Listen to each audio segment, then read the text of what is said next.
Sağ olun. Çekiyoruz efendim. İzmir'imizde 6.6 şiddetinde bir deprem meydana geldi. Bu depremle birlikte yaklaşık 220 vatandaşımız göçük altında kaldı. Bunların 104 tanesi başta AFAD, UMKE, itfaiye, STK'larımız ve diğer tüm kurum kuruluşların katkısıyla sağ olarak çıkartıldılar.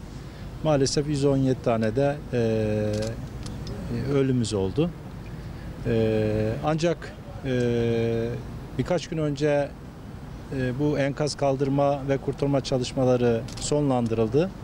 Yalnız hem bu binalarda yaşayan hem de risk altında olan diğer binalarda yaşayan birçok vatandaşımız şu anda geçici barınma merkezlerinde veya bir kısım yardıma muhtaç durumdalar.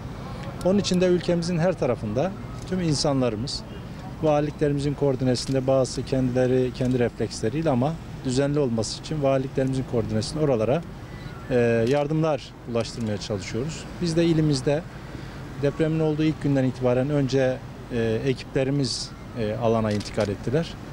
Ardından da değişik tarihlerde yardımlarımız gitti. Dün en son 2 tır suyumuz gitti. Bugün de yine ilimizdeki hayırseverlerimizin Kızılay'ımızla işbirliğiyle, valimiz koordinatörlüğünde hazırladıkları yardım tırlarını bugün gönderiyoruz. Bundan sonra da yine yardım etmek isteyenlerin yardımlarını yine oradaki valimiz bünyesindeki, İzmir valimiz bünyesindeki AFAD'ımızın koordine ettiği merkeze ulaştırmaya devam edeceğiz.